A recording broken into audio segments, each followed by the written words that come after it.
Hello, j'espère que vous allez bien. Moi, ça va très bien. On était censé faire un live hier, on n'a pas pu. Vous savez, on devait faire le live hier. Et finalement, on n'a pas pu parce que, comme je vous ai dit, on est dans un mood actuel où les lives doivent se faire dans de bonnes conditions. On ne peut pas faire les lives n'importe comment. Eh, ma sista, j'ai reconnu comment dire, la photo de profil, mais je voulais être sûre que c'était vraiment toi avant de commencer à crier parce que je suis contente de te voir. Comment vas-tu? Donc, je disais que hier, on était censé faire un live parce que je voulais parler d'un sujet assez délicat et je voulais pas le faire devant... Yeah, donc ah, mais il faut que je fasse un live. Là, tu me mets la pression. Si t'es là pendant 2 semaines, t'as des congés. Bon, excusez mon foulard, hein. Aujourd'hui, c'est du grand n'importe quoi, mais c'est pas grave, c'est pas grave. C'est votre anti-fouet, c'est comme ça. On se prend pas la tête. Donc, je disais que vendredi, quand j'ai fait mon live et tout, on a parlé un peu de skincare, mais vous savez maintenant, les anciens savent, les vrais savent. Ici, on commence toujours à parler de skincare et après, on découle sur des sujets un peu plus sérieux. Donc, du coup, vendredi, quand on a parlé du live, j'ai fait une petite parenthèse rapide sur ce dont on allait parler cette semaine. J'étais censée faire le live hier, mais finalement, j'ai préféré le faire aujourd'hui parce que hier, j'étais tout simplement pas en forme. Et moi, quand je viens vous parler, j'ai besoin... Ah, ma sœur, est-ce qu'on peut diminuer le glow? Vous savez que le glow, là, jusqu'au bout, on laisse pas. Donc, je disais qu'il fallait fallait qu'on parle un peu... il y a eu une situation... je crois qu'il y a 10 jours en Côte d'Ivoire où il y a un monsieur qui a assassiné sa femme, qui l'a découpée. Excusez-moi, les thèmes sont assez violents, mais bon. Et du coup, je voulais qu'on parle un peu, qu'on décrypte un peu ensemble les relations toxiques, qu'on voit ensemble les signaux qui doivent vous faire partir. Et surtout, moi, je vais parler aujourd'hui des relations toxiques, mais je pense qu'on va reprendre nos lives sur l'amour de soi, sur le fait de se choisir envers et malgré tout, le fait de décider que sa vie vaut la peine, parce que c'est aussi ça.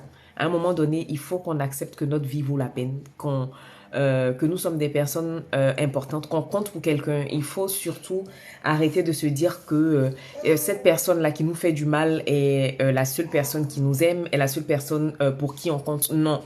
Vous comptez pour les gens. Oui, bébé. Oh là, les copains. Allez, viens. Ah, viens faire un petit coucou aux copains et après on va continuer. Coucou. Coucou les copains. Tu dis c'est Anya? Mais demande aux copains comment ils vont. Comment ça va? Tu leur demandes pas si ça va? Tu vas voir papa? Tu laisses maman faire son live? Et coucou ma sista. Et il y a longtemps si, j'espère que tu vas bien. Mais non, touche pas. Parce que maman elle est en train de travailler. Si tu touches à ça, ça va tout va partir et après les tatas elles pourront pas profiter. Tu vas voir papa ou tu restes avec moi? Tu vas voir papa? Bon, si tu restes avec moi, on se tourne? On se tourne. Voilà, comme ça on voit pas trop ton visage. Donc du coup, je disais que on va décrypter ensemble comment est-ce que ces schémas toxiques là se mettent en place et je pense que vous allez le reconnaître parce que c'est quelque chose. Merci. Mon cher, c'est sa grande cousine qui a fait ou c'est sa grande soeur qui a fait. Je suis partie. Seigneur Jésus, je suis partie à Paris. La semaine dernière, le 28, j'étais à Paris pour une manifestation et à mon retour, on lui avait fait cette jolie coiffure là. Bon, après, ça a duré parce que moi, en général, elle a les cheveux tellement lisses que quand moi je la coiffe, ça dure pas. Mais sa cousine a réussi à faire. Ouais, mais Anya, attends, papa va dire papa, il va donner. Tu dis à papa, il va donner? Parce que quand moi je fais, déjà, elle veut pas se coiffer quand c'est moi. Elle fait le bébé. Moi, vous les connaissez, hein, quand ce sont les parents, on fait un peu le bébé. Mais c'est sa cousine. Quand c'est sa cousine, elle a accepté. Donc, du coup, là, je vais... Et merci pour les partages. Donc, là, je vais... J'ai dit à sa grande cousine qu'on va négocier. Maintenant, toutes les 2 semaines, elle va la coiffer. Et moi, je n'ai pas fait les nattes plates, mais sa cousine lui a fait des nattes plates sur le côté. Et je trouve que, ma foi, ça lui va très bien. Donc, pour se recentrer dans notre sujet, je disais qu'on allait décrypter ensemble les relations toxiques. Je pense que chacune de nous l'a déjà vécu au moins une fois. Même moi, je l'ai vécu au moins... J'ai vécu avec une personne et je sais comment est-ce que ça se met en place, quels sont les mécanismes et surtout comment est-ce que comment est-ce que ces personnes-là arrivent à te faire te sentir mal, à te donner l'impression que le problème vient de toi, c'est toi qui n'es pas assez bien. et tout. Excusez-moi, hein. Je vais nous mettre en pause 2 secondes. Je reviens, ne partez pas. Je reviens parce que là, la copine, elle dit qu'elle veut boire de l'eau. Donc, je reviens. Je reviens.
Ah, excusez-moi, c'est la patronne, celle qui commande, donc voilà.